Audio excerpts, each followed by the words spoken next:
Buenaventura.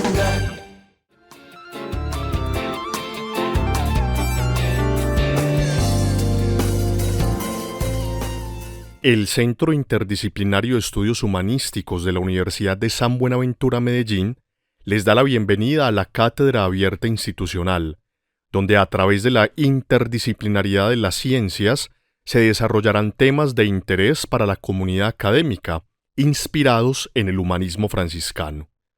Cátedra Abierta, un espacio para la formación, la reflexión y la discusión, con calidad humana y profesional. Bienvenidos.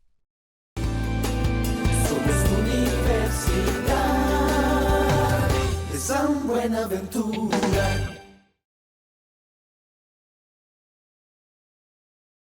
Abogados. Y a las... Vamos a ver qué ha pasado por aquí. La reunión se está grabando. Vale, entiendo que debo darle a... Entiendo. Vale, perfecto. ¿Me seguís escuchando, no? Sí, señor, súper bien. Vale, perfecto. Entonces, este documento, como os comentaba, que puede ser pedido por jueces, por abogados, es una herramienta que lo que nos va a ayudar es a medir la situación mental del acusado, pero también de la víctima, ¿sí? Porque durante mucho tiempo en el ámbito jurídico se ha hablado mucho al acusado, pero no se ha hablado de la víctima, ¿vale? Entonces, el testigo en este momento mm, también va a tener un medio probatorio, ¿vale? Por ejemplo, una denuncia, fotografía, certificados médicos, declaración de testigos, pericias que puedan ser hechos por expertos. Entonces, desde allí partimos en que, ¿cuándo vamos a utilizar una evaluación psicológica forense? Pues depende. Custodia de los hijos, acoso laboral, valoración de la incapacidad de los padres, por ejemplo, responsabilidad de los hechos penales por la ley, los distintas tipologías criminológicas que se puedan dar, secuelas psicológicas, por ejemplo, cuando un testigo o una víctima, un victimario pueda estar mintiendo o pueda, vamos, estar suplantando una historia. Entonces, ¿quiénes son las personas que pueden solicitar este informe psicológico? Pues van a haber dos entidades. Uno, que puede ser un particular, una de las partes involucradas en el proceso o procedimiento judicial. Y la segunda, pues va a ser un pedido judicial. En este caso es el propio juzgado quien va a acudir al punto de vista de solicitar vamos, la evaluación de un experto, en este caso de un perito psicológico. Vale, pues desde ahí, ¿en qué va a consistir esta evaluación solicitada al experto? ¿Vale? Lo que el juez va a pedir es la realización de un análisis, de una valoración de un conjunto de variables psicológicas del comportamiento de un sujeto. Vale, en psicología nos enfrentamos constantemente y sobre todo con los modelos clásicos de evaluación, ¿sí? Con eso me refiero a autoinformes, a entrevistas. Nos encontramos a la limitante de que siempre nos encontramos evaluando un constructo, ¿vale? Es decir, cuestiones que no vemos. El evaluar cuestiones que no vemos, pues nos sitúan ante una situación de subjetividad, ¿vale? Pues el informe pericial, desde una tendencia mm, jurídica, tiene que evaluar los comportamientos del sujeto. Con estos comportamientos que son observables, pues se puede llegar a una conclusión, a un informe, ¿vale? Pues ese es el objetivo, transmitir al juez, al fiscal o a la entidad jurídica que lo esté solicitando los resultados, las conclusiones obtenidas en base a una evaluación basada en evidencia. ¿Vale? Pues entonces, ¿qué es lo que vamos a evaluar acá? Evaluamos características, rasgos de personalidad, capacidades psicológicas, por ejemplo, la inteligencia, habilidades, aptitudes de la persona, etcétera. ¿Vale? Pues si se entiende esto, lo que vamos a hacer es también conocer las causas del comportamiento del acusado, pero también las causas de la víctima, ¿vale? ¿A qué nos lleva? Pues que el resultado va a tener una interacción entre variables personales y ambientales, situaciones que son características propias de los individuos, por ejemplo, personalidad, ¿vale? Y situaciones sociales, situaciones que se dan en un ambiente criminógeno. Por ejemplo, un barrio que tiene una situación criminógena específica, pues va a ser un factor de riesgo para que una persona, ¿sí? Desarrolle esos niveles de criminalidad, ¿vale? Mientras que para los factores personales, sobre personalidad, hay menos evidencia de que este sea un aspecto vinculante al hecho de criminalidad, ¿vale? Destacando ante allí personalidades como, por ejemplo, personalidad antisocial, la psicopatía, ¿vale? Que sabemos que tienen un componente de criminalidad que puede ser un factor de riesgo en un cierto momento. Entonces, pasando al segundo punto que os proponía, un poco esto a manera de introducción, iros comentando un poco la situación contexto de la evaluación en psicología forense. Hablemos de las estrategias de evaluación. Si bien las estrategias son todos esos medios que van a ayudar al profesional, al experto, a llegar a una conclusión, a elaborar un informe. Pero previo a esto, hay unos pasos de reflexión sobre la selección de la estrategia más adecuada para que el profesional pueda obtener una información de calidad. Entonces, dependiendo cada profesional, pero también dependiendo cada caso, sí, esto es dinámico, se va a seleccionar la técnica más adecuada. Va a depender mucho del contexto, de la situación, del enfoque del profesional, ¿vale? Dependiendo de esto, pues vamos a escoger cuál es la técnica más adecuada, ¿vale? Y con la técnica más adecuada, lo que nos referimos es a que nos ayude a cumplir el objetivo. Que el objetivo, recordaros, es evaluar psicológicamente a un sujeto acusado de un delito. Cuando se da la situación de un sujeto acusado de un delito, pues vamos a intentar obtener información válida, pero también que sea fiable.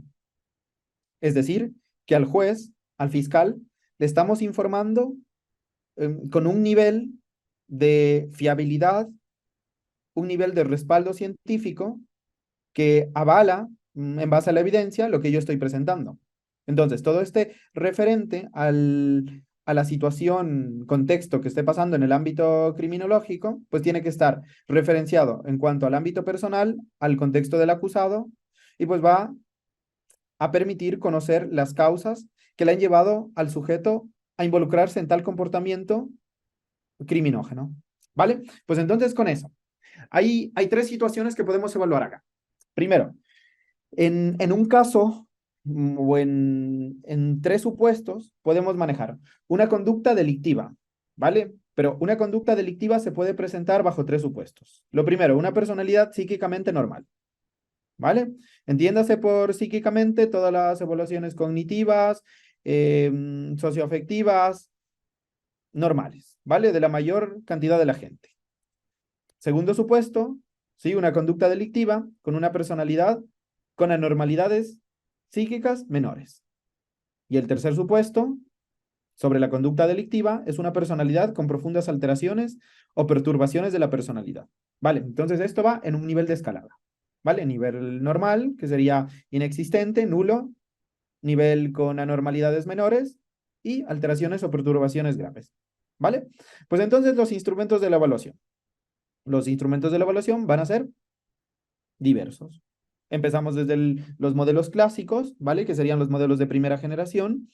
Vienen a ser los test, los autoinformes, las pruebas de rendimiento, de habilidad, destrezas, respecto a una tarea, por ejemplo, ¿vale? Clasificación en el ámbito penitenciario, ¿vale? El MMPI, un cuestionario, un test de autoinforme, utilizado por mucho tiempo en penitenciarías de Estados Unidos, permitía evaluar la habilidad o la destreza de una persona con respecto a diferentes tareas y podían organizarles en diferentes ocupaciones, ¿vale?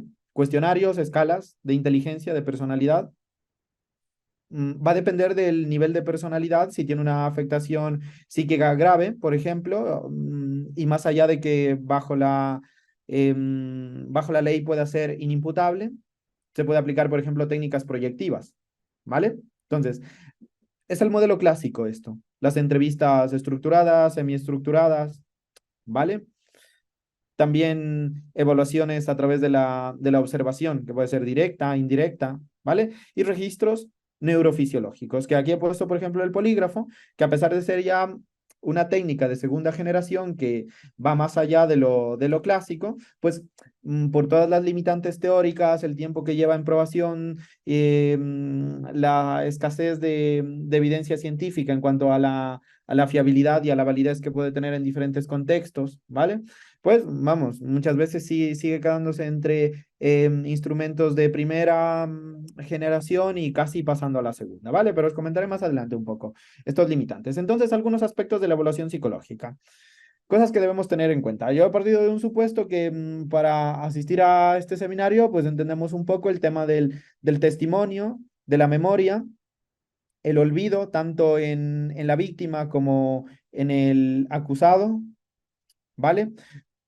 La exactitud de la memoria de los testigos y voy a comentar mucho más en cuanto a las tendencias actuales, la credibilidad de los testigos, ¿vale? Entonces, con eso, pues me paso al siguiente y comento el análisis de la conducta no verbal. Esta viene a ser una de las categorías actuales, ¿vale? Que ha sido utilizada para la evaluación tanto en víctimas como en acusados. Entonces, ¿en qué basa el supuesto? El supuesto teórico se basa en el vínculo entre emociones y conducta no verbal. ¿Vale? Entonces, aquí se parte del supuesto que el individuo, ¿sí? Puede ser consciente de que está mintiendo y también es consciente de que puede ser descubierto. El situarse bajo este estímulo va a provocar un estado emocional que va a dificultar un control externo, ¿vale? Entonces, los movimientos corporales, el ictus de control externo como interno, pues va a provocar ciertos movimientos corporales atípicos, ¿vale? Entonces, está enfocado desde este vínculo que puede ser emocional, tiene que ver con la complejidad del contenido y también con el intento que tiene el sujeto por controlar su comportamiento. Vale, pues la parte emocional va a provocar a nivel cerebral una serie de excitación que va a influir en el miedo, en el tono de voz, a diferencia de cuando el sujeto está diciendo un hecho probatorio, un hecho verdadero, ¿vale? Pues la mentira tiene un mayor esfuerzo. A nivel cognitivo, el sujeto para mentir necesita hacer un mayor esfuerzo cognitivo. Eso requiere que haga pausas, que tenga parásitos verbales, un ritmo mucho más lento, más elaborado, ¿vale? Mucho más lógico en lo que está comentando, porque lleva un contenido mucho más complejo de lo que está expresando. Luego, el intento por controlar el comportamiento. Las personas que mienten, desde el ámbito criminológico, ¿sí? Se sabe que trata de comportarse de una manera más normal, ¿vale? Dar esa situación de estar ante una situación de normalidad. Pues eso puede dar una posible impresión de una falsa sinceridad, de incurrir en un lenguaje corporal poco natural y pues le puede llevar a que sea descubierto mucho más fácil. El segundo aspecto que os quiero comentar es el test de la pregunta control. En el test de la pregunta control, lo que vamos a hacer es sustituir las preguntas irrelevantes por preguntas neutras o preguntas de control. Entonces, la pregunta neutra, por ejemplo, nunca va a guardar relación con el caso, ni tampoco le va a implicar al sujeto nada, ni cognitivamente ni fisiológicamente, ¿vale? La pregunta del control está diseñada para alterar al sujeto, tanto inocente como culpable, ¿vale? Entonces, por ejemplo, vamos a ir en escalonada. Empieza con una pregunta neutra que no guarda relación con lo que estamos preguntando en este momento. Y le podéis preguntar, ¿usted vive en Barcelona? Bueno, el sujeto va a decir, pero venga, ¿qué tiene que ver dónde yo vivo, dónde yo estoy y tal? Entonces, claro, eso puede ser que a una persona, si yo os pregunto a alguno de vosotros en este momento, ¿vosotros vivís en Barcelona? Alguno puede decir, vamos, no, no vivo en Barcelona.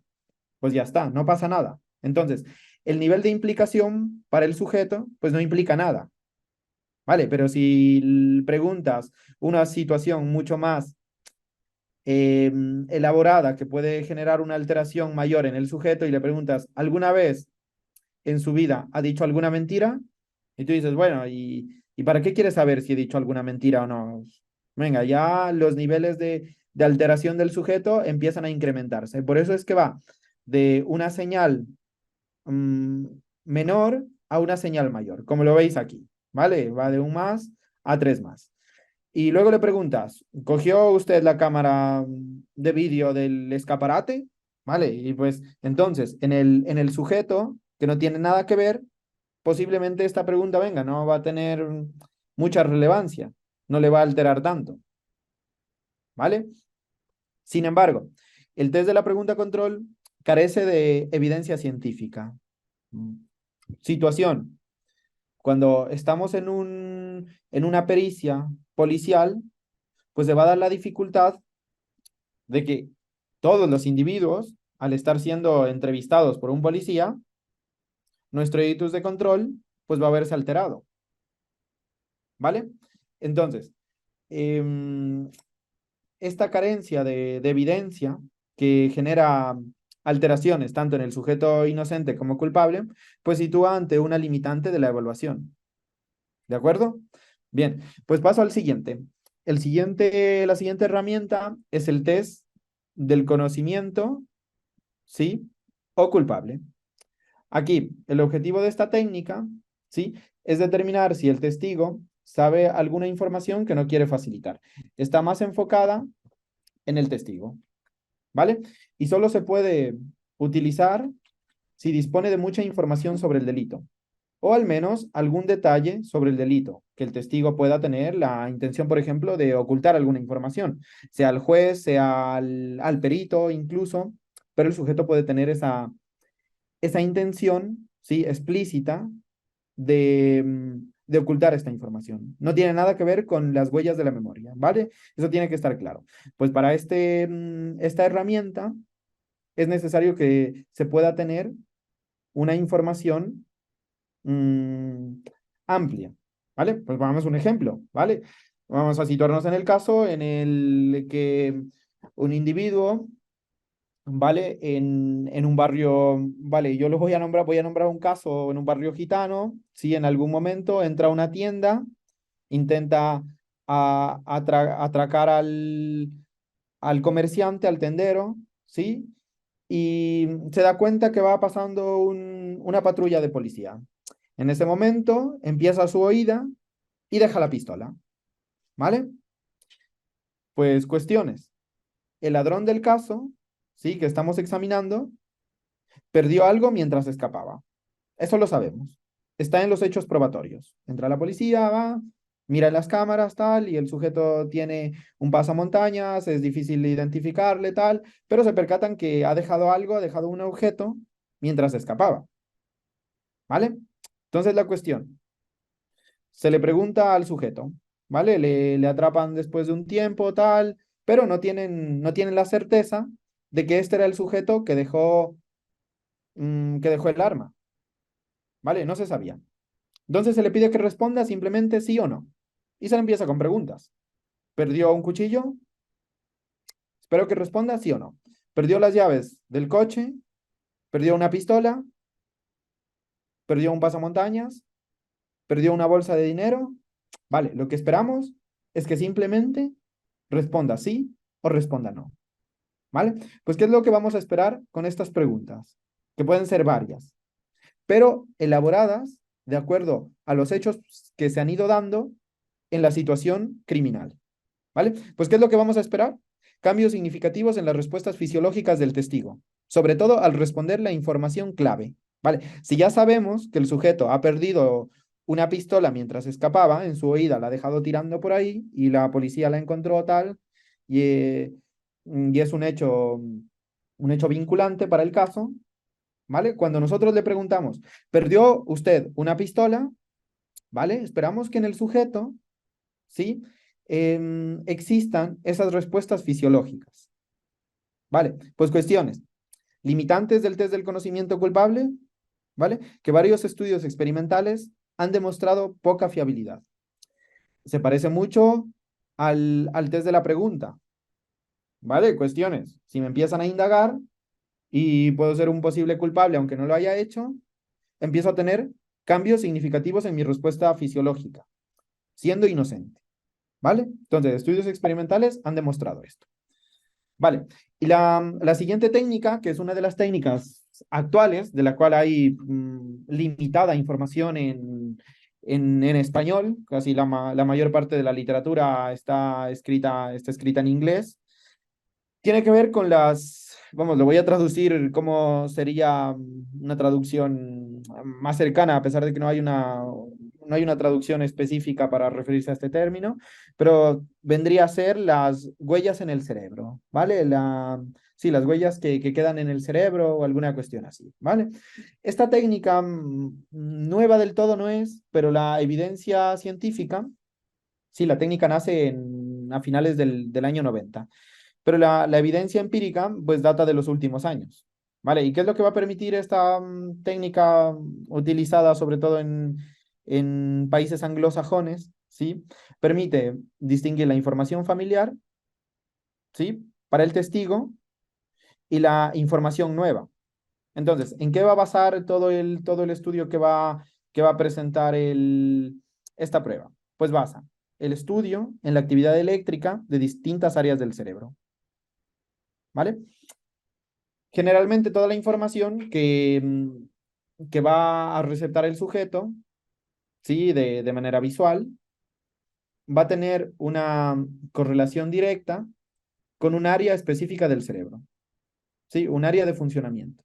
Entonces, cuando el sujeto reconoce una imagen que ya hemos visto anteriormente, nuestro cerebro va a producir unas ondas eléctricas. Estas ondas eléctricas son las ondas P300, que solo se activan en ciertas áreas específicas del cerebro, producidas cuando observamos una imagen que vemos por primera vez. Es decir, independientemente de lo que el testigo o también de lo que el acusado diga. No tiene nada que ver, ¿vale? Si el sujeto ha visto ya anteriormente esta imagen, pues esperamos que las ondas P300, ¿sí? No se activen cuando ven. Pero si el sujeto tiene ya un antecedente de haber visto esta imagen o haber estado ya en esa situación, pues las ondas P300 se van a activar, ¿vale? Entonces vamos a ponernos ante un caso, una, una situación en la que un testigo afirma haber visto a otro sujeto asesinando a una persona, ¿vale? Pues lo que vamos a hacer con esta técnica es situarle al testigo ante el lugar concreto, las horas concretos y los hechos que se presumen del delito. Si el sujeto, el testigo, ha visto las imágenes que se encuentran o el diseño del interior de la casa, pues lo que vamos a esperar es que las ondas eléctricas P300 no se activen. Pero si el testigo, vamos a ver, ha visto con anterioridad ya las imágenes, el diseño interno de una casa, pues espera que las ondas P300 no se activen, ¿vale? Entonces, esto incluso, ¿sí? Todo el análisis que se puede hacer de la actividad cerebral, de lo que generan las activaciones cerebrales de las imágenes, forman incluso parte de las huellas de la memoria del testigo, ¿vale? Entonces, muchas de las limitantes que se le pueden también atribuir a esta técnica es que esa memoria del testigo, no vamos a poder determinar si no llega a ser una prueba determinante porque no sabemos si el sujeto ha logrado estar en ese estado o no. Entonces, claro, sabemos lo de las ondas P300 que se van a activar ante imágenes que el sujeto ve por primera vez, ¿vale? Pero no sabemos si por la huella de la memoria del testigo, este sujeto ha olvidado la imagen por completo. Entonces, imaginaros que ante la situación de este asesinato, el testigo sí estuvo allí, pero le causó un estrés postraumático que actualmente le impide recordar lo que pasó en esa situación, pero él sabe que estuvo allí. Vale, pues en ese momento, cuando le situamos ante el espacio interior de la casa, el sujeto va a tener activación de las ondas P300, porque va a ser como si él las mirase por primera vez, ¿vale? Esta es una de las técnicas actuales que se están empleando en diferentes, como os dije, en diferentes espacios judiciales, en diferentes órdenes de jurisdicción policial, por ejemplo, y vamos, se está trabajando mucho sobre eso. Luego viene una cuestión más clásica, sí, más clásica, pero de contenido actual en cuanto a la tendencia de la evaluación, que es el análisis del contenido de la aclaración del testigo, ¿vale? Aquí, ¿qué es lo que vamos a mirar? Cuando un testigo declara, ¿sí? Lo que va a hacer es declarar una percepción que él tiene de un hecho. Entonces, lo medimos de manera cualitativa, distinta a una declaración inventada. Siempre la declaración inventada, cualitativamente incluso, va a ser distinta a la declaración vivida, ¿vale? Entonces, esta declaración es una percepción que el sujeto va a dar de un hecho. Entonces, como es una interpretación, una percepción cualitativa que hace el sujeto, pues tiene un amparo en dos técnicas. La primera, que es la evaluación de la validez de la declaración. Y la segunda es el control de la realidad. La evaluación de la validez de la declaración se da por un protocolo estándar. ¿Vale? Dos voy a comentar el día de hoy. Sobre todo se lo hace con menores. ¿Vale? Y también en casos de patria potestad, de familia, tal, se utiliza mucho la evaluación de validez de una declaración. ¿Vale? Y el control de la realidad, que tiene mucho que ver con los movimientos sacádicos, ¿sí? Que se dan ante una declaración de un hecho concreto, pues tiene que ver con es una herramienta más de apoyo. Entonces, ¿qué vamos a hacer en la evaluación de la validez? Como por ejemplo es el Statement Validity Assessment, la evaluación de la validez, ¿vale? Simplemente así. Entonces, aquí tenemos tres fases. Lo primero, hacemos una entrevista, ¿para qué? Para garantizar la exactitud de la declaración.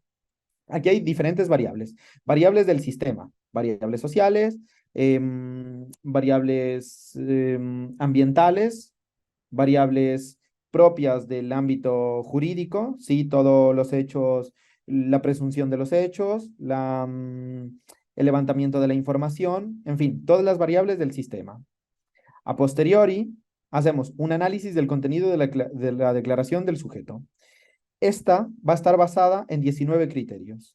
Y finalmente, evaluamos la validez de los resultados del contenido. Entonces, empiezo comentando los 19 criterios, ¿vale? En los 19 criterios vamos a tener la primera parte, que son las características generales. Aquí, a mayor número y calidad de los criterios, va a haber una mayor credibilidad. Entonces, ¿con qué empezamos? Empezamos evaluando la estructura lógica. Luego, la producción desestructurada que puede tener el sujeto sobre los hechos, ¿vale? Y evaluamos la cantidad de detalles, ¿vale? Recordaros, a mayor número y calidad de los criterios, pues hay mayor credibilidad. Luego tenemos el segundo apartado, que son los contenidos específicos. No me voy a ir deteniendo en todos estos porque vamos, ameritaría un poco más de tiempo, ¿vale? Pero aquí, en los contenidos específicos, vamos a tener cuestiones como el anclaje contextual que tiene ante el hecho, ¿sí? Descripciones de las interacciones, por ejemplo, ¿sí? Reproducción de las conversaciones, complicaciones inesperadas durante el incidente, detalles poco usuales que pueden presentarse, vamos, incomprensión de los detalles relatados con precisión, ¿sí? Asociaciones externas relacionadas, explicación de los estados mentales subjetivos, atribución del estado mental del delincuente, ¿vale? Y tenemos finalmente la forma de presentar la declaración, ¿vale? Aquí lo que vamos a evaluar es correcciones espontáneas. El sujeto, a mayor cantidad de correcciones espontáneas, ¿vale? Mayor nivel de veracidad va a tener el discurso. Admisiones de la falta de memoria. Muchas veces es normal que el testigo, por situaciones del hecho, sobre estimulantes, ¿sí? Que se pueden dar ante un hecho concreto criminógeno, pues el sujeto tenga una huella en la memoria. Entonces, es normal que pasen situaciones o admisiones de falta de memoria. ¿vale? Levantar dudas sobre el propio testimonio, incoherencia en lo que empieza contando, entre lo que cuenta en la mitad del discurso y lo que finaliza contando, ¿vale? Entonces eso levanta muchas dudas, ¿vale? Autodesaprobación y perdón al delincuente, ¿vale? Y finalmente hay un último criterio, que es el criterio 19. En el criterio 19 lo que vamos a encontrar son los detalles característicos del delito. Este último criterio está relacionado, ¿vale? Va a variar dependiendo el tipo de delito. Va a ser muy específico. ¿Sí? Este criterio se adecúa a la situación concreta de un delito. Con eso pasamos a las cuestiones de validez, ¿vale? Para evaluar la validez, entre las perspectivas, vamos, y tendencias que se puede seguir aquí en la evaluación, vamos a tener que nos ayuda a tener una prueba más, una segunda prueba de veracidad. Utilizamos 11 criterios por lo general. El manual describe 11 criterios tópicos para evaluar un resultado obtenido o que se pueda obtener. ¿Vale? Empezamos con las características psicológicas, que son el lenguaje y conocimiento. Luego, el afecto inapropiado. ¿Vale? Y la susceptibilidad a la sugestión. Estos 11 criterios se van a puntuar entre sí y no. ¿Vale? Preguntas sugerentes, inadecuación general. Con respecto a la motivación, vamos a mirar las motivaciones del delito, motivos cuestionables, ¿sí? El contexto, por ejemplo, presiones para que el sujeto pueda estar dando un falso testimonio como tal, ¿sí? Y cuestiones relativas a la investigación, como todo el proceso pericial viene siendo un proceso de investigación que necesita ser fiable y válido, pues evaluamos inconsistencia con las leyes naturales. Por ejemplo, inconsistencia con las leyes naturales. Que el sujeto diga que se ha desplazado un número de kilómetros en un tiempo que naturalmente es imposible. Imaginaros que estáis ahí en Colombia, en Medellín, y tardáis a, no sé, a Cartagena 20 horas, ¿vale? Y el sujeto dice, oh, he llegado de Medellín a Cartagena en coche, conduciendo, en 5 horas. Claro, y tú dices, a ver, eso es imposible. Naturalmente, ante una ley natural, un sujeto no puede estar en 5 horas allí. Vale, pues cuestiones que evaluamos en la validez de los resultados, ¿vale? Inconsistencias con otras declaraciones, con otras evidencias que hayan sido presentadas, sean vinculantes o no vinculantes para el caso. Y paso a esta que es de total interés, ¿vale? El control de la realidad o el reality monitoring. Entonces, en esta técnica, sí, es un modelo que se empieza mm, utilizando para la esquizofrenia, ¿vale? Y pues un poco lo que intentaba en su momento el Reality Monitoring era que las personas con esquizofrenia puedan detectar cuando una situación es verdadera y cuando una situación es falsa, ¿vale? ¿Me entendéis esto, no?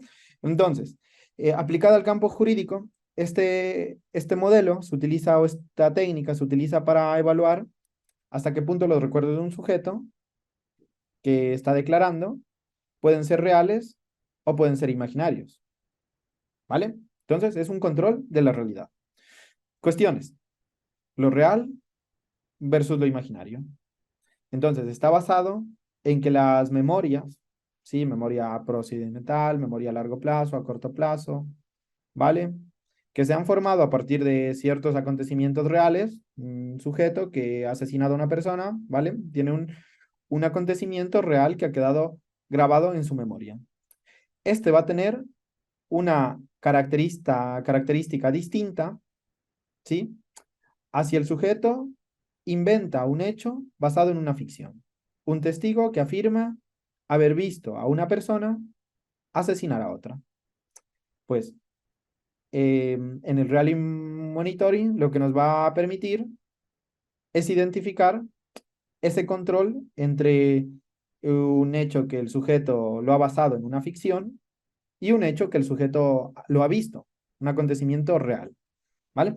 Pues lo que os comentaba en el tema de la memoria, los tipos de memoria, los acontecimientos reales, sí, según la experimentación, va a tener una información más perceptual. Es decir, va a haber más detalles visuales, más sonidos, más olores, sensaciones físicas, ¿vale? Y va a haber mucha más información contextual.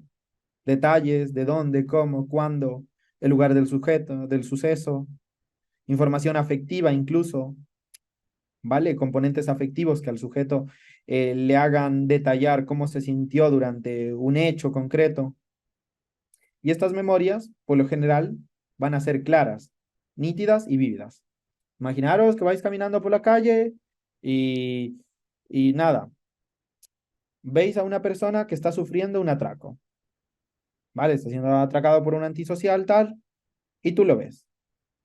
Claro, has visto, has tenido una exposición ante un hecho criminógeno, ¿vale?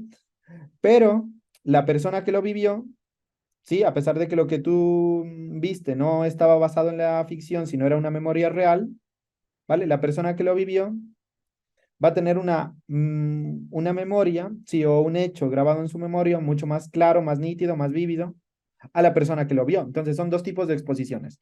Exposición directo y exposición indirecto. El exposición directo siempre relaciona mucho más fuerte, sí, y positivo con las memorias claras, nítidas y vívidas. A diferencia de los hechos de ficción, ¿vale? Los hechos de ficción se entiende claro que no relacionan o tienen una escasa relación con, con todos con todo lo que el sujeto puede experimentar, tanto a nivel perceptual, contextual y afectivo.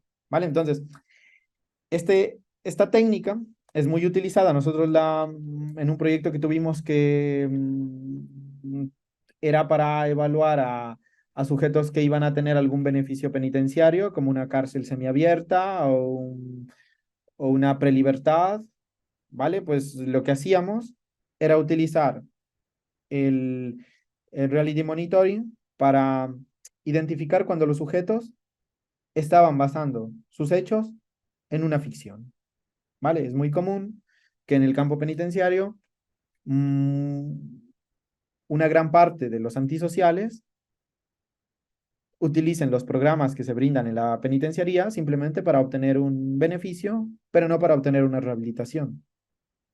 Claro, esa es una de las limitantes, que a la final el sujeto puede estarte contando que sí, en realidad ha estado involucrado en muchos procesos de reinserción social y tú vas a tener una mayor asociación con la memoria que el sujeto ha vivido. Estupendo, y dices, vale, se ha rehabilitado. Sin embargo, el sujeto solo ha estado utilizando estos hechos para obtener un beneficio penitenciario. ¿Vale? Limitantes de esta técnica. Entonces, sigo comentando como más o menos. Un poco los modelos, un poco las cuestiones que se van presentando y pues aquí las memorias de los sucesos imaginados, sí, se derivan de un locus interno, ¿no? De imaginación. Entonces, por lo tanto, es más probable que contenga operaciones cognitivas como pensamientos, inferencias, razones. Por lo tanto, tienen menos detalles perceptuales, lo que os dije anteriormente, ¿no? Son mucho más vagos, menos concretos, y pues aquí lo que vamos a evaluar en el Reality Monitoring es la claridad, la información perceptual, la información espacial, temporal, el afecto, ¿sí? ¿Qué tanta capacidad tiene el sujeto para reconstruir un hecho? ¿Qué tan real es? Y las operaciones cognitivas que está haciendo. Luego, hay otros instrumentos que pueden ser mucho más clásicos, ¿vale? Como por ejemplo, el SARA para la valoración del riesgo de violencia contra la pareja, el protocolo de valoración del riesgo de violencia sexual, ¿vale? La guía de valoración del riesgo de violencia, la Psychopathy Checklist, la lista de psicopatía revisada, la valoración del riesgo de violencia sexual, ¿vale? Y aquí os he puesto otras dos escalas por aquí que pueden ser utilizadas. Entonces, con eso, comentaría en unos 5 minutos los modelos de evaluación. Sí, os he comentado algunas de manera muy rápido, pero que tengáis en cuenta que todas responden a 4 generaciones y la quinta generación, que son los modelos actuariales, que vienen a ser los modelos de tendencia. ¿Vale? Entonces, los de primera generación, que parten a mitad del siglo XX con la evaluación de riesgo de infracción de un sujeto, ¿vale? Que fue dejado a manos del personal penitenciario, es decir, los oficiales encargados de toda la custodia en una penitenciaría, profesionales penitenciarios y otros profesionales de la clínica, como psicólogos, psiquiatras, trabajadores sociales, pues lo que hacían era guiar su formación, ¿sí? Para poder emitir un juicio de cuando un sujeto requiere una mayor seguridad y supervisión. Entonces, lo que hacían era una evaluación del riesgo.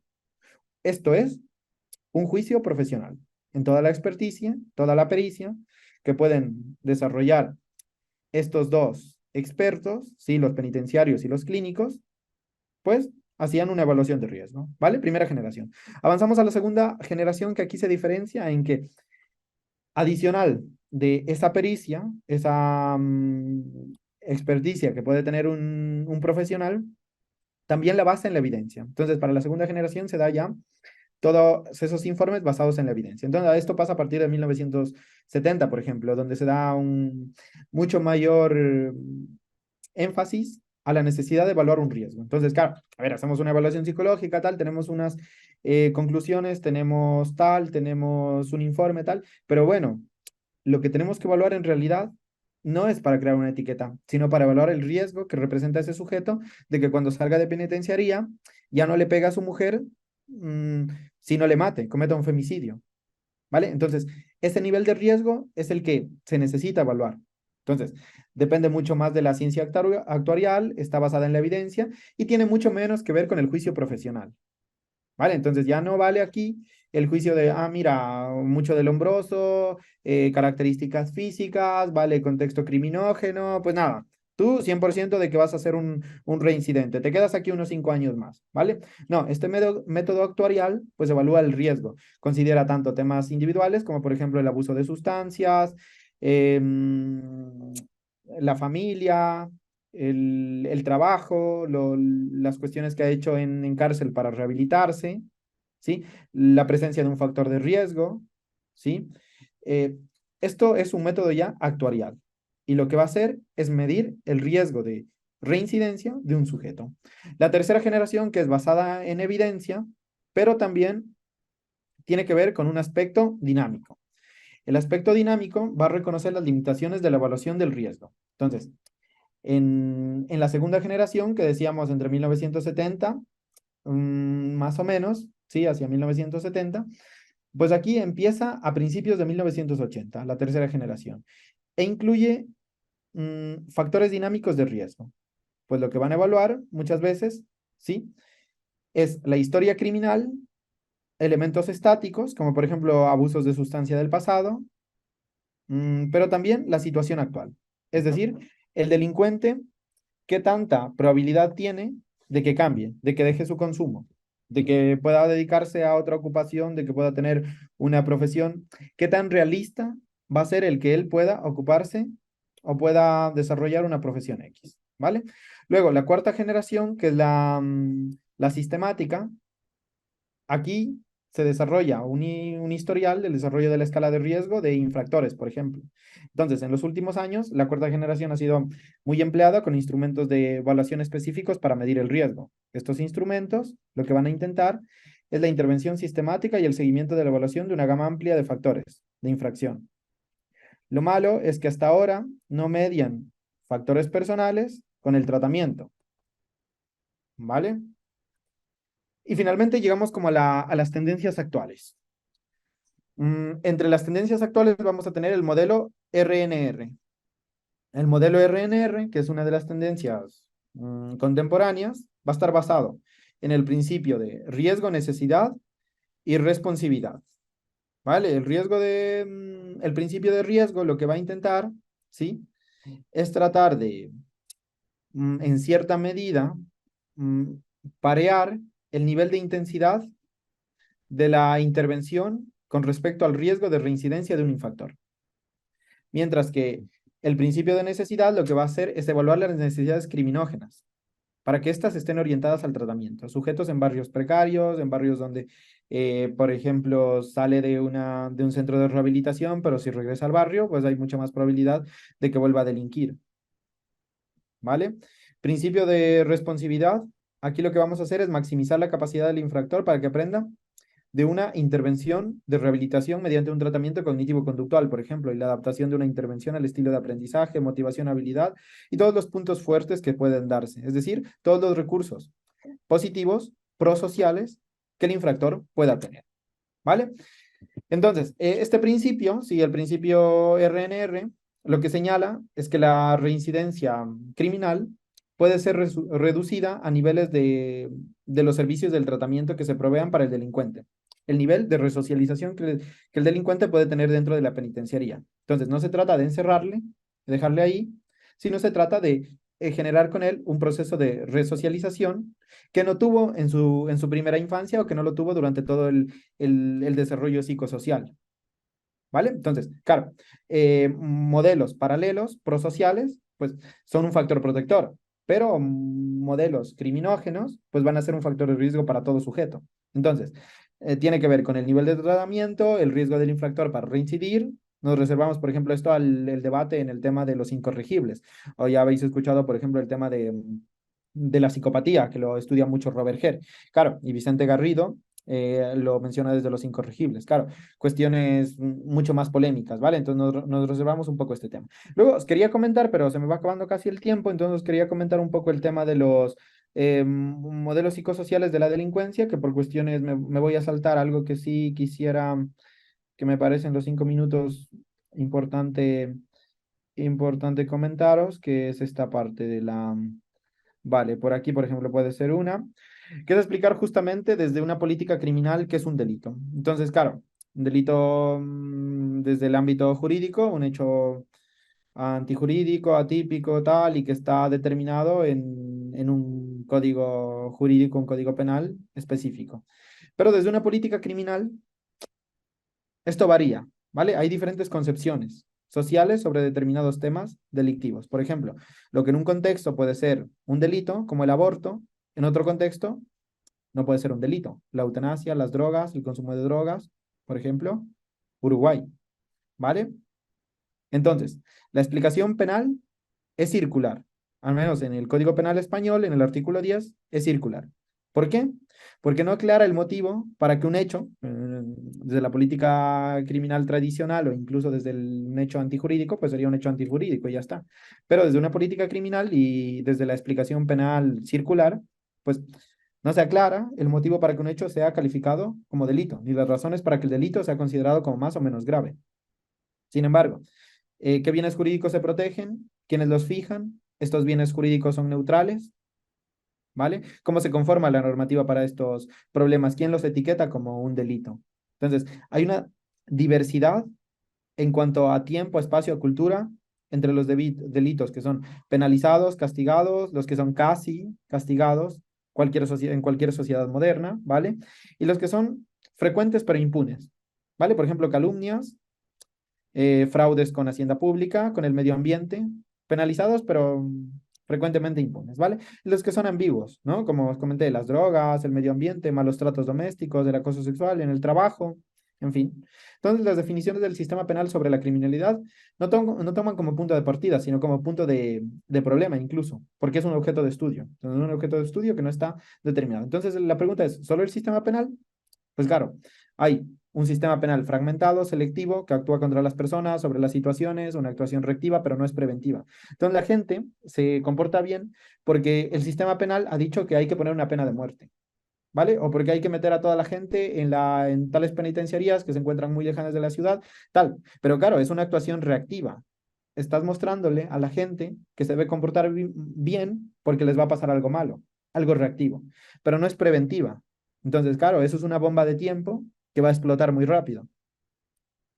¿De acuerdo? Entonces, otras reacciones. Hay límites normativos a la reacción social, incluso, por ejemplo, un Estado de Derecho, derechos humanos, principios penales, garantías procesales, que están basados en principios de legalidad, dignidad humana, culpabilidad, una proporcionalidad, ¿vale? Y esto se basa en el Estado social suma, utilidad, resocialización, intervención mínima y también la exclusión de los bienes jurídicos que se protegen. Entonces hay diferentes teorías, ¿vale? Por ejemplo, hay teorías preventivas, que es la prevención especial, la prevención general, y hay teorías retributivas, es decir, retribuir un mal menor por otro mal, ¿vale? Y luego está la subjetiva, que es la expiación. De estas dos surgen las teorías mixtas, que son las teorías de la unión. En prevención especial lo que intentamos es hacer la resocialización y la negativa de la prevención especial sería la inocuación, incorregibles, ¿vale? Pedófilos, por ejemplo. En la prevención general, la positiva sería una confianza en el derecho, pero sería una confianza Vale, en el derecho, en que sé que el derecho, mi código penal me va a proteger como tal. Pero la negativa sería intimidarte. Vale, vamos a aumentar las penas, vamos a poner una pena de muerte y eso va a ser la solución. Pues esa es una prevención general negativa. Vale, entonces, pues nada, yo con eso casi como se me ha ido acabando el tiempo, que son 12:55, nada, me queda por comentar un poco más, pero pues voy a ir cerrándolo por ahí y preguntaros si, yo no sé aquí cómo se cierra esto, pero preguntaros si tenéis alguna pregunta, alguna duda. Vale, pues Gracias, Luis, por tu palabra, por tu intervención, por ese espacio en el que nos presentas tu investigación. Muy interesante todo este proceso desde la psicología forense. Muchachos, si ustedes tienen dudas, preguntas, inquietudes, este es el momento para hacerlas o para escribirlas también en el chat.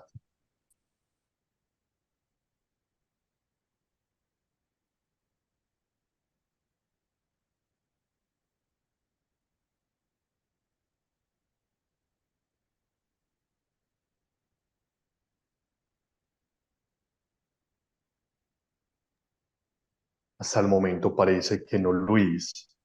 De todas maneras, desde la Universidad San Buenaventura, muchas gracias por tu disposición, por tu palabra, por habernos presentado este proceso que ha sido adelantando en términos investigativos, que nos puede ir abriendo el panorama a unas perspectivas nuevas y a unas líneas muy interesantes de este desarrollo puntual a través de la psicología forense. Muchas gracias.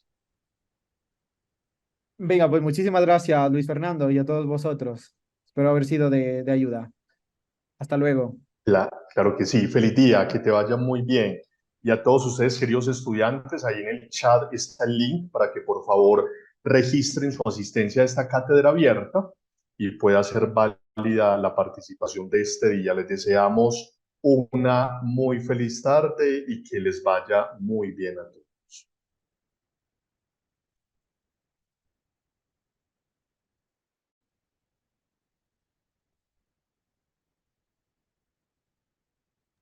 Profe, muchas gracias, que estés muy bien. Chao. Somos Universidad de San Buenaventura. Con la satisfacción de contribuir a la formación de nuestros estudiantes y promover la transformación de nuestra sociedad, llegamos al final de la Cátedra Abierta Institucional. Esta es una producción del Centro Interdisciplinario Humanísticos de la Universidad de San Buenaventura, Medellín. Les invitamos a seguir nuestra programación en www.usbmed.edu.co/cátedra abierta. Somos Universidad de San Buenaventura.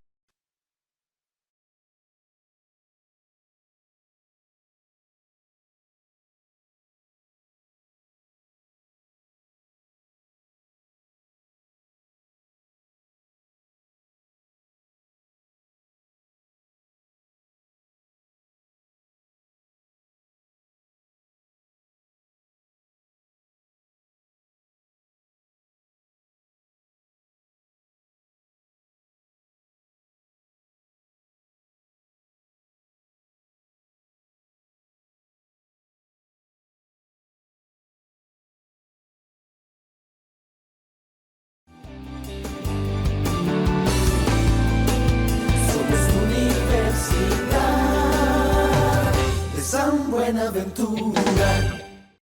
Con la satisfacción de contribuir a la formación de nuestros estudiantes y promover la transformación de nuestra sociedad, llegamos al final de la Cátedra Abierta Institucional. Esta es una producción del Centro Interdisciplinario de Estudios Humanísticos de la Universidad de San Buenaventura, Medellín. Les invitamos a seguir nuestra programación en www.usbmed.edu.co/cátedra abierta. Somos Universidad de San Buenaventura.